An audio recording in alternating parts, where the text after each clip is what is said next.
कड़ी मेहनत आपको वहां पहुंचा देती है जहां अच्छी किस्मत शायद आपको पहुंचा दे। निंदा से घबराकर कभी भी अपने लक्ष्य को ना छोड़े, क्योंकि लक्ष्य मिलते ही निंदा करने वालों की राय बदल जाती है। क्योंकि विद्यार्थी जीवन में जीवन की छोटी छोटी आदतें हमारे जीवन में बड़ा फर्क पैदा कर देती है। अगर तुम सूरज की तरह चमकना चाहते हो तो सूरज की तरह जलना सीखो। मेहनत इतनी खामोशी से करो कि कामयाबी शोर मचा दे। जब तक तुम दौड़ने का साहस नहीं जुटाओगे तब तक तुम्हारे लिए प्रतिस्पर्धा में जितना सदा असंभव बना रहेगा। जिस दिन यह सिद्ध नेचर ऑटोग्राफ में बदल जाए तब मान लीजिएगा कि आप कामयाब हो गए। हमारा भविष्य हमारे वर्तमान पर निर्भर करता है, इसलिए अपने लक्ष्य पर काम करो। आप में शुरू करने की हिम्मत है तो आप में सफल होने की भी हिम्मत है। सच्चाई वह दिया है जिसे अगर पहाड़ की चोटी पर रख दो तो बेशक रोशनी कम करें पर दिखाई बहुत दूर से भी देता है। विद्यार्थी जीवन की कड़वी सच्चाई की आजकल विद्यार्थी परीक्षा के परिणाम में कितने भी नंबर ला दे तब भी उसका परिवार खुश नहीं होता। इसलिए नंबर के बदले सीखने पर ज्यादा ध्यान दें। यह परीक्षा कभी कठिन और आसान नहीं होती। जिस विद्यार्थी ने अच्छी मेहनत की हो उसके लिए परीक्षा आसान होती है, और जिसने परीक्षा के लिए कोई मेहनत नहीं की उसके लिए परीक्षा बहुत कठिन होती है। परीक्षा के समय सबको डर लगता है पर फेल वही होते हैं जो पढ़ाई नहीं करते। सफल और असफल विद्यार्थी में केवल यही फर्क होता है। एक सफल विद्यार्थी शिक्षा के अलावा किसी और चीज पर ध्यान नहीं देता, जबकि शिक्षा के अलावा सब पर ध्यान देता है। अगर आप अपने रूम में सबसे होशियार विद्यार्थी हैं तो आप गलत रूम में हैं या गलत स्कूल में। एक विद्यार्थी को हमेशा यह ध्यान में रखना चाहिए कि विद्यार्थी जीवन आराम का नहीं बल्कि मेहनत से विद्या प्राप्त करने का समय है। हारने वाला विद्यार्थी जीतने वाले विद्यार्थी पर ध्यान देता है, जबकि जीतने वाला विद्यार्थी सिर्फ जीतने पर ध्यान देता है। लोग आपके बारे में क्या सोचते हैं उससे ज्यादा महत्वपूर्ण यह है कि आप लोगों के बारे में क्या सोचते हैं, क्योंकि यही चीज आपका चरित्र निर्धारित करती है। जो सच्चा विद्यार्थी वही है जो खुद को साबित करने में नहीं बल्कि खुद को औरों से बेहतर करने में ध्यान दें। अगर आपके सपने आपको डरा रहे हैं, आपको सोने नहीं दे रहे, खाने नहीं दे रहे, तो सच में आपके बड़े सपने हैं। अगर ऐसा कुछ भी नहीं हो रहा तो मान लीजिए वह बड़े सपने नहीं है। अपने अंदर सीखने का जुनून विकसित कीजिए। अगर आपने यह कर लिया तो आपको आगे बढ़ने से कोई नहीं रोक पाएगा। एक मूर्ख व्यक्ति को देने के लिए श्रेष्ठ प्रतिक्रिया मोह नहीं है, महत्वाकांक्षा के बिना बुद्धिमानी ऐसी ही है जैसे पर के बिना एक पक्षी। अगर आप वह नहीं कर रहे हैं जो आपको पसंद है, इसका मतलब है कि आप अपना समय बर्बाद कर रहे हैं। अपने को परिस्थितियों का गुलाम कभी ना समझो, तुम स्वयं अपने भाग्य के विधाता बानो। एक दिन में नहीं होगा, लगे रहोगे तो एक दिन जरूर होगा। उठो, मुकाबला करो और जीतो। जीतने के लिए तुम्हें ना किसी की इजाजत की जरूरत है और ना किसी सिफारिश की। क्या आपने कोई ऐसा निर्णय लिया है जो वर्तमान में रिस्क ले पर आने वाले समय में बेहतरीन साबित होगा? अगर आपका जवाब हाँ आए तो बहुत अच्छी बात है, पर अगर ना आए तो जरूर सोचिए। परफेक्ट परिस्थिति को पाने का इंतजार मत कीजिए, आज से अपने लक्ष्य को पाने के लिए पूरी ताकत लगा दीजिए। सफलता इंतजार से नहीं, काम करने से मिलेगी। मैं रास्ते बदलता नहीं हूँ, रास्ता बनाता हूँ। सबको दो अवसर मिलते हैं, कुछ समय की तकलीफ और लंबे समय का आराम, या कुछ समय का आराम और लंबे समय की तकलीफ। अधिकांश लोग दूसरा अवसर ही चुनते हैं। बड़े निर्णय डरना गलत नहीं है, पर डर के कारण बड़े निर्णय न लेना गलत है। सफलता के लिए जीनियस से कहीं ज्यादा जरूरी है कॉमन सेंस होना। कम शिकायतें, कम बहाने, अधिक सफलता पाने का यही मूल मंत्र है। कभी कभी आपकी सफलता की राह में केवल एक व्यक्ति बाधक होता है, वह जिसे शीशे में आप हर रोज देखते हैं। उन सभी रास्तों को छोड़ दो जो मंजिल की तरफ नहीं आते, भले ही कितनी भी खूबसूरत हो बोलकर पछताने से ना बोलना बेहतर है। यह महत्वपूर्ण नहीं है कि आप सफल हैं या नहीं, महत्वपूर्ण यह है कि आप इतने सफल हुए हैं या नहीं जितनी आपके भीतर क्षमता थी। विद्यार्थियों के अच्छे जीवन के लिए उनको मोटिवेट करना बहुत ही जरूरी है, क्योंकि मोटिवेशनल उसे बीमारी का ठप्पा है जो विद्यार्थियों को उनके लक्ष्य से भटकने नहीं देता। बहुत से विद्यार्थियों की जिंदगी में ऐसा पल भी आता है जिस समय उनको मोटिवेशनल की बहुत ही आवश्यकता होती है, क्योंकि जब किसी बच्चे की जिंदगी में दुख या परेशानी होती है उस समय वह अपने तय किए हुए लक्ष्य से दूर होते चले जाते हैं, और यही वह कठिन समय होता है जिसमें उनको एक अच्छे प्रेरणा और मोटिवेशनल की जरूरत होती है। स्टूडेंट लाइफ जिंदगी के हर एक जिंदगी से बेहतर मानी जाती है। अपनी जिंदगी में विद्यार्थी बिल्कुल स्वतंत्र रूप से जीवन को जीते हैं, और इस समय विद्यार्थियों की एबिलिटी कार्यों को करने के प्रति बहुत ही ज्यादा होती है। इसके साथ साथ इस जिंदगी में विद्यार्थी अपने आप को बहुत ही एक्टिव रखता है, जिससे वह किसी कठिन प्रश्न या लंबे उत्तर को आसानी पूर्वक समझ सकता है, क्योंकि यह उम्र बहुत ही चंचल माना जाता है। अब हम विद्यार्थियों के जीवन से जुड़ी कुछ बातें बताएंगे जिससे आपको पढ़ाई में मदद मिल सकती है और अपने लक्ष्य को आप प्राप्त कर सकते हैं। जब आप पढ़ाई करने बैठे तो अपने आसपास की सभी ऐसी चीजों को हटा दें जो आपके ध्यान को भटका सकती हैं। पढ़ाई करते समय ऐसी जगह बैठे जहां किसी तरह का शोर शराबा नहीं हो। इसके साथ ही अगर आपके आसपास मोबाइल टीवी हो तो उस जगह पर ना बैठे। कोशिश करें कि पढ़ने के लिए आप टेबल चेयर पर ही बैठे, इससे आप ज्यादा देर तक पढ़ाई कर पाएंगे। और पढ़ाई करते समय फोकस बढ़ाने के लिए सबसे जरूरी है आप अपनी पढ़ाई के लिए एक प्रोटीन बना ले। टाइम टेबल बनाकर पढ़ाई की जाए तो सब चीज अच्छे से याद रहती है। इस टाइम टेबल को रोजाना फॉलो करना जरूरी है, इससे पढ़ाई समय से करने की आदत भी आसानी से बन जाएगी। साथ ही आप अच्छे से अपने स्टडी प्लान का पालन कर पाएंगे। रोज रोज एक ही समय पर पढ़ाई करने की आदत हो जाएगी तो पढ़ाई पर फोकस करने में आसानी होगी। हर रोज अपने लिए एक लक्ष्य निर्धारित कीजिए। जब भी पढ़ाई करने बैठे तो अपने गोल को ध्यान रखें कि आपको आज कितना पढ़ना है। जैसे कि आप जब पढ़ाई करने बैठे तो तय कर ले कि आज आपको किन चैप्टर को पूरा करना है, और इस गोल को पूरा करने के बाद ही आप अपनी जगह से उठेंगे। जब आप अपने तय किए गए स्टडी कोर्स को पूरा कर लेंगे तो आपको भी अच्छा लगेगा, और रोजाना आप इसी तरह खुशी से पढ़ाई पर फोकस कर पाएंगे।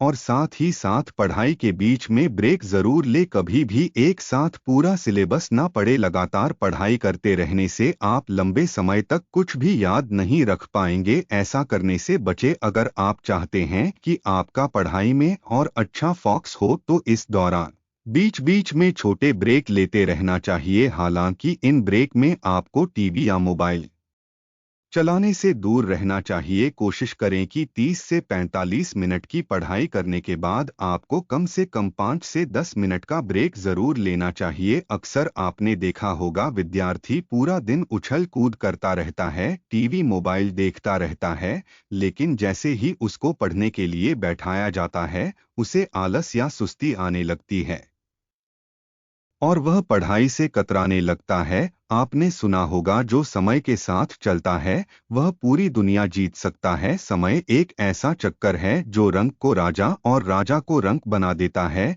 इसलिए समय के महत्व को समझिए और उसका उपयोग कीजिए, यह फिर लौटकर नहीं आने वाला। इसलिए इसके साथ चलिए, आगे ना पीछे, केवल साथ। और आप अपने प्रति अनुशासित रहे, क्योंकि एक विद्यार्थी की पहचान उसका अनुशासन ही होती है। जब आप अनुशासित रहेंगे तब आपको यह ज्ञात होगा कि कौन सा कार्य करना आवश्यक है, कौन सा नहीं। किसी विद्यार्थी के पास अनुशासन होना यह उसकी सबसे बड़ी सीख है। आपको सोचकर परेशानी हो रही होगी कि आखिर यह मैनेज कैसे होगा। जाहिर सी बात है परेशानी तो होगी ही, क्योंकि इसे भी आपको ही मैनेज करना होगा। एक बात मैं आपको यह याद दिला दूं, जो काम शुरू में कष्टदायक होता है बाद में फलदायक भी होता है। इसलिए परेशानियों से घबराएं नहीं, आगे बढ़े और उसे काम को समाप्त करें। सोने के लिए भी समय निर्धारित कीजिए। प्रत्येक विद्यार्थी को कम से कम 6 से 7 घंटे तक सोना चाहिए। इससे शरीर पहले की तुलना में ज्यादा सक्रिय रहता है, जिससे विद्यार्थी की स्मरण शक्ति में निवृत्ति होती है, जो पढ़ाई में फायदेमंद होता है। अक्सर विद्यार्थियों द्वारा पूछा जाता है कि पढ़ाई कैसे करें ताकि मन लगे। इंसान का मन बहुत चंचल होता है, एक पल में यहाँ तो दूसरे पल में वहां चला जाता है। इसलिए हमें पढ़ाई करते समय इस बात का ध्यान रखना चाहिए कि नेगेटिव थिंकिंग और ऐसी किसी भी तरह की बातें हमारे मस्तिष्क में कहाँ है, जिससे हमारा मन डगमग। मन को काबू में करना बहुत बड़ा काम होता है, और यह जो संभव कर लेता है अपनी सफलता से कभी नहीं चुकता है। इसलिए कोशिश करो मन को विभाजित करने वाली यादों से दूर रहे। ऐसा हर विद्यार्थी के साथ होता है। जब वह पढ़ने बैठते हैं तब उनके मन में कई प्रकार के विचार उनके सामने आने लगते हैं, और वह धीरे धीरे उनमें खोने लगते हैं, जिससे उनका ध्यान पढ़ाई से हट जाता है। पढ़ते कुछ है, दिखाई कुछ और देता है। इसका मुख्य दो वजह होती है। पहला, उस समय पढ़ने में रुचि नहीं। कोशिश करें तनाव से दूर रहने के, दोस्तों के साथ अपना ज्यादा टाइम स्पेंड करना एक बड़ी वजह है पढ़ाई में मन ना लगने की, क्योंकि दोस्तों के साथ समय का पता नहीं चलता, जिससे आपकी पढ़ाई का समय निकल जाता है, जो आपको बाद में चिंतन करने पर मजबूर कर देता है। सिर्फ सोच इतनी शक्तिशाली होती है जो व्यक्ति को सही और गलत में भेद करवा सकती है, ऊपर उठा सकती है और नीचे गिर सकती है। संसार की सबसे महंगी पुस्तक, सबसे बड़ा प्रेरक मूल्य विचार आपके अंदर है। 1% का भी परिवर्तन नहीं ला सकते। यदि आप बदलना ना चाहे तो जानते नहीं इसलिए नहीं कर पाते। वह अज्ञानी है जो सब कुछ जानते हैं फिर भी अमल नहीं करते, वह मूर्ख है। यदि हर सुबह नींद खुलते ही किसी लक्ष्य को लेकर आप उत्साहित नहीं है तो आप सिर्फ जी नहीं रहे हैं, सिर्फ जिंदगी काट रहे हैं। दूसरों की मदद करते हुए यदि दिल में खुशी है तो वही सेवा है, बाकी सब दिखावा है। आपके जीवन में कुछ ऐसे नियम जरूर होना चाहिए जिससे आप किसी भी कीमत पर समझौता न कर सके। किसी भी व्यक्ति को ज्यादा सुधारना चाहोगे तो आपका वह दुश्मन हो जाएगा। आप कभी भी नदी में कूदे बिना उसकी गहराई का अंदाजा नहीं लगा सकते। जब लोग छोड़ दें तब भी जीतने वाला व्यक्ति उसको छोड़े बिना उस पर लगा रहता है। यही जीतने वाले व्यक्ति और हारने वाले व्यक्ति में अंतर है। अगर जीवन में सफल होना है तो खुद से काम करने से पहले एक प्रश्न पूछे, क्या यह सही कार्य है? यह सरल कार्य सफलता के लिए कोई एलिवेटर नहीं है, आपको अपने आप ही सीढ़ियां चढ़नी होगी। 3 चीजों को बदलना बहुत जरूरी है, बहानों को अपने प्रयत्नों से, आलस को निश्चय से और समस्या को मौकों से। परिवर्तन और समय से सिर्फ एक कायर इंसान ही डरता है। सफल और हिम्मतवान व्यक्ति नहीं, अनुशासन ही सिद्धि और लक्ष्य को जोड़ने वाला पुल है। आपको सफलता चाहिए तो आपको उसकी कीमत के लिए भी तैयार रहना होगा। अगर आपको सफल होना है तो वह आपके विद्यार्थी जीवन में हो या फिर आपके जीवन में, तो सिर्फ 2 शब्द जान लीजिए, वह हैं अभी। जो करना है तो अभी करें। एक दिन की बात, 2 मित्र सोहन और मोहन अपने गांव के मंदिर की सीढ़ियां पर बैठकर बातें कर रहे थे। इतने में तीसरा व्यक्ति जतिन उनके पास आया और उनकी बातों में शामिल हो गया। तीनों दिन भर दुनिया जहां की बातें करते रहे, कब दिन ढला कब शाम हुई, बातों बातों में उन्हें पता ही नहीं चला। शाम को तीनों को भूख लग गई। सुमन और मोहन के पास कुल सिर्फ 8 रोटियां थी, लेकिन जतिन के पास खाने के लिए कुछ भी नहीं था। सोहन और मोहन ने तय किया कि वह अपने पास की रोटियों को आपस में बांट कर खा लेंगे। जतिन उनकी बात सुनकर प्रसन्न हो गया, लेकिन समस्या आई है, खड़ी हो गई। कुल 8 रोटी को तीनों में बराबर कैसे बांटे? सोहन इस समस्या का समाधान निकलते हुए बोला, हमारे पास कुल 8 रोटियां हैं, हम इन सभी रोटियों के 3-3 टुकड़े करते हैं, हमारे पास कुल 24 टुकड़े हो जाएंगे। उनमें से 8-8 टुकड़े हम तीनों खा लेंगे। मोहन और जतिन को यह बात अच्छी लगी। उन तीनों ने वैसा ही किया। रोटियां खाने के बाद वह तीनों उसी मंदिर की सीढ़ियों पर सो गए, क्योंकि रात काफी हो चुकी थी। रात में तीनों गहरी नींद में सोए और सीधे अगली सुबह उठे। सुबह जतिन ने सोहन और मोहन से विदा ली और बोला, मित्रों, कल तुम दोनों ने अपनी रोटियां में से तोड़कर मुझे जो टुकड़े दिए, उसकी वजह से मेरी भूख मिट पाई। इसके लिए मैं तुम दोनों का बहुत आभारी हूँ। यह एहसान तो मैं चुका नहीं पाऊंगा, लेकिन फिर भी मैं उपहार स्वरूप तुम दोनों को सोने की है 8 गिन्नियां देना चाहता हूँ। यह कहकर उसने सोने की 8 गिन्नियां उन्हें दे दी और विदा लेकर चला गया। सोने की गिन्नियां पाकर सोहन और मोहन बहुत खुश हुए। उन्हें हाथ में लेकर सोहन मोहन से बोला, आओ मित्र, यह 8 गिन्नियां आपस में आधी आधी बांट लेते हैं। तुम 4 गिन्नी ले लो और मैं 4 गिन्नी ले लेता हूँ। लेकिन मोहन ने ऐसा करने से मोहन ने इनकार कर दिया। वह बोला, ऐसा कैसे? तुम्हारी 3 रोटियां थी और मेरी 5 रोटियां थी। मेरी रोटियां ज्यादा थी, इसलिए मुझे ज्यादा गिन्नी मिलनी चाहिए। तुम 3 गिन्नी लो और मैं 5 गिन्नी ले लेता हूँ। इस बात पर बहस छिड़ गई। बहस इतनी बढ़ गई कि मंदिर के पुजारी को बीच बचाव के लिए आना पड़ा। पूछने पर दोनों ने एक दिन पहले का किस्सा और सोने की गिन्नियों की बात बता दी। साथ ही उसने निवेदन किया कि वह कोई निर्णय ले, जो भी वह निर्णय करेंगे उन्हें स्वीकार होगा। यह सुनकर पुजारी को मोहन की बात भा गई, लेकिन वह निर्णय में कोई गलती नहीं करना चाहते, इसलिए बोल, तो अभी तुम दोनों यह गिन्नियां मेरे पास छोड़ जाओ। आज मैं अच्छी तरह सोच विचार कर लेता हूँ और कल सुबह तुम आना, मैं तुम्हें अपना अंतिम निर्णय बता दूंगा। सोहन और मोहन सोने की गिन्नियां पुजारी जी के पास छोड़कर चले गए। देर रात पुजारी जी गिन्नियों के बंटवारे के बारे में सोचते रहे, लेकिन किसी उचित निष्कर्ष पर नहीं पहुंच सके। सोचते सोचते उन्हें नींद आ गई और वह सो गए। नींद में एक सपना आया। उन्हें सपने में भगवान दिखाई दिए। सपने में उन्होंने भगवान से गिन्नियों के बंटवारे के बारे में पूछा। वह बोले, सोहन को 1 गिन्नी मिलनी चाहिए और मोहन को 7। यह सुनकर पुजारी जी हैरान रह गए और पूछ बैठे, ऐसा क्यों प्रभु? तब भगवान जी बोले, देखो, सोहन के पास 3 रोटियां थी, जिसके उसने 3 टुकड़े किए। उन 3 टुकड़ों में से उसने 8 टुकड़े खुद खाए और 1 टुकड़ा जतिन को दिया। वही मोहन ने अपनी 5 रोटियां से 15 टुकड़े किए और 7 टुकड़े जतिन को देकर खुद 8 टुकड़े खाए, जबकि सोहन ने जतिन को 1 टुकड़ा और मोहन ने 7। इसलिए सोहन को 1 गिन्नी मिलनी चाहिए और मोहन को 7। पुजारी जी